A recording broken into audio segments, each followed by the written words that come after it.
NFTs. You either love them or you hate them.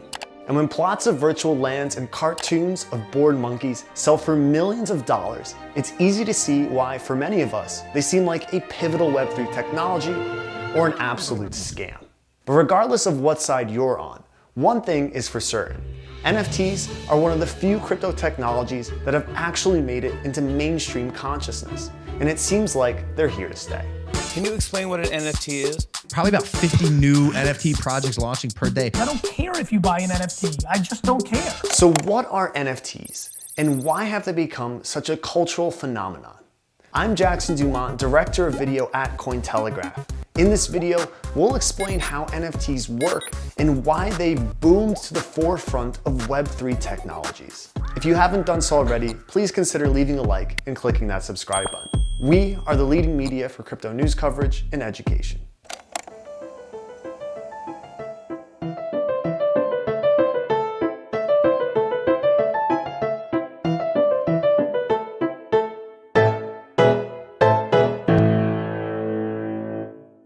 What are NFTs?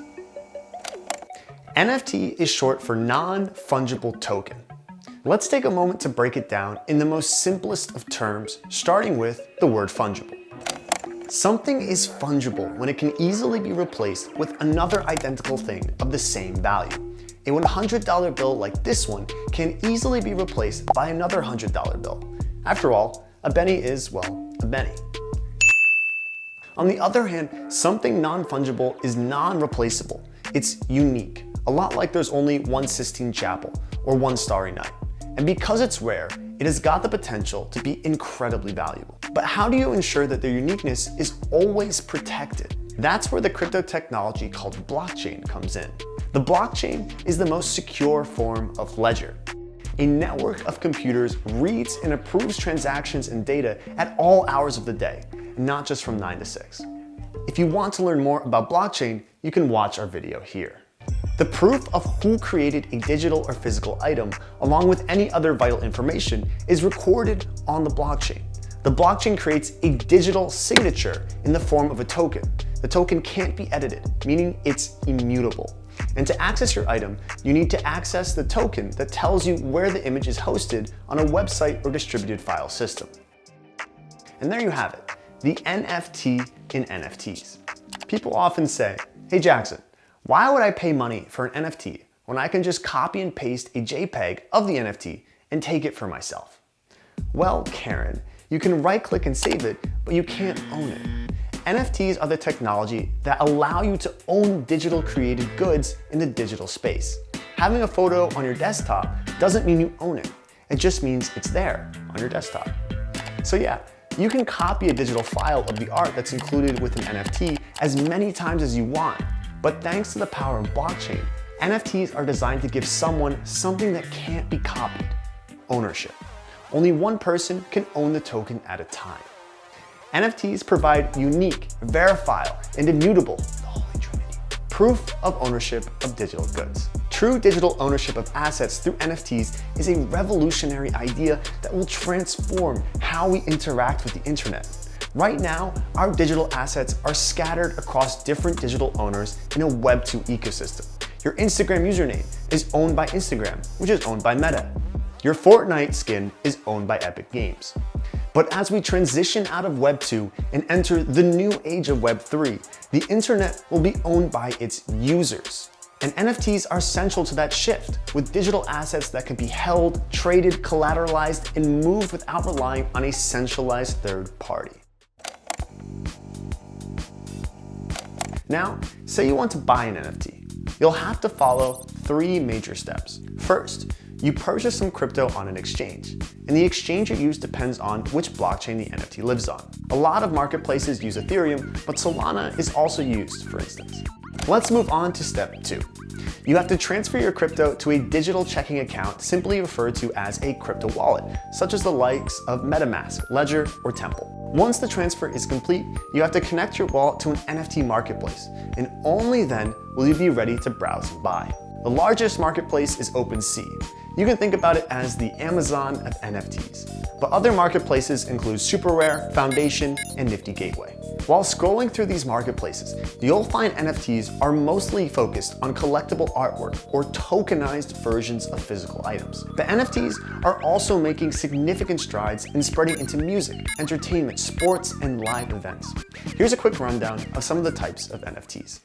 There are PFPs, or profile pic projects, and avatars, which people often use as their social media pics. Perhaps you've heard of CryptoPunks or Deadfellas. We'll see a lot more PFPs and avatars circulate in use as we move forward into Web3. Then there are photography NFTs, which can be summed up by their name, enough said. The same pretty much goes for collectibles. They include the likes of trading cards, sports memorabilia, video clips, concert tickets, and more. Next up on our list of NFTs, we have generative art NFTs. This art is produced in part or completely by an autonomous system that makes decisions in place of the artist. The result? Cool cats, bored apes. There are also music NFTs, the blockchain alternative to buying tracks on iTunes. And for anyone who still does that, while iTunes lets you buy the rights to listen to the music, music NFTs let you listen and even own the rights to the track through the NFTs. Which is better? I'll leave that for you to decide. Then we have gamified NFTs, which take typical gaming elements such as point scoring, competitions, and rules of play, and apply all of that to blockchain technology. Assets used within the game are programmed as NFTs, and users can trade and swap the assets for financial rewards. The reality is, the list of types of NFTs is evolving with each day. NFTs might one day be used to transfer land deeds, provide proof of ownership, and perhaps even keep track of the change in a property's value over time in the physical world. And in the digital world, projects such as Decentraland allow users to purchase NFTs that represent the virtual land they've either bought, rented, or sold. In the future, these virtual lands could be built up and generate income. It's for these reasons, among so many others, that experts predict the NFT market will reach $80 billion by 2025. It seems like every day you hear about a new collectible NFT selling for almost irrational amounts of money. I'm looking at you, Pet Rock.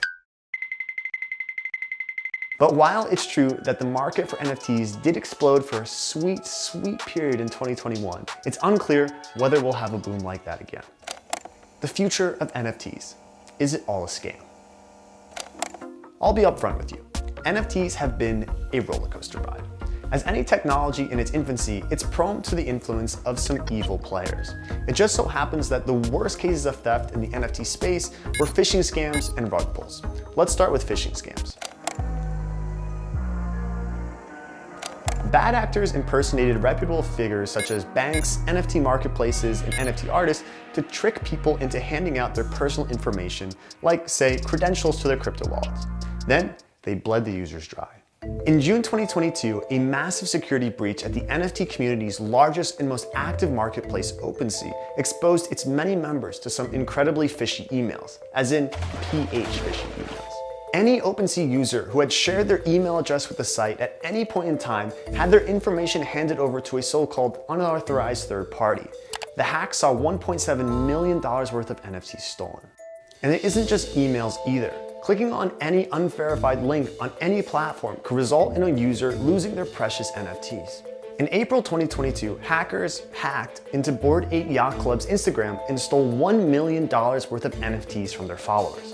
The hackers posted a link mirroring the website, and when they signed into a transfer form, at which point their wallet assets were transferred to the scammer's wallet. Just a month later, it happened again with Beeple's Twitter account. Scammers posted links to a fake NFT giveaway. When users clicked on the link, they found their NFTs were stolen. But aside from offers that seem too good to be true, there are some NFT scams that are months in the making. That's right, we're talking about rug pulls. Rug pulls are when developers attract early investors to a project, building up momentum for a project and then quickly abandon it or pull the rug from under you. These scams often result in scammers pocketing all the investors' money and vanishing into thin air. Sometimes you're getting a taste of the dark side of Web3. You should know that rug pulls can even be disguised as ice creams. That's right, nothing is safe. Now, back to the case at hand. NFT project Frosties was an ice cream themed collection of 8,888 NFTs. The founders built up a community on Discord and promised NFT collectors anything from merch and raffles to a sizable fund to ensure the project's longevity. The NFTs were priced at 0.04 ETH per mint, and when the collection sold out in a matter of hours, the team had pulled in 335 ETH, or roughly $1.3 million. But then just like that, the project website and their Discord quickly disappeared, and so did the founders. The funds were transferred to various wallets. The US Department of Justice picked up the case and launched a 2-month investigation. New York prosecutors arrested and charged the founders with conspiracy to commit fraud and money laundering. The case is the department's first NFT rug pull. It's one for the books. If there's any bright side to all these scams, it would be that we've gotten better at detecting them. Thanks to social media NFTs spreading like wildfire, an increasing number of people are a little too quick to hop on the bandwagon without having any knowledge about the Web3 space. It would be a pity to mistake NFTs as a scam technology when it's clear that most of the blame for these scams fall on bad actors. That being said, it's a new technology. It's a blank canvas waiting to be given a purpose. And in due time, the technology will improve itself. It will be more resistant to bugs and hackers. Until that happens, we need to be wary and educate ourselves of the realities of creating and buying NFTs. It's up to us to learn how to identify safe and unsafe projects when we make life-changing investment decisions. If you enjoyed the video, be sure to like it and leave us a comment below. And please don't forget to subscribe to the channel. The Cointelegraph Cryptopedia is your guide to the chaotic space of blockchain technology and cryptocurrencies.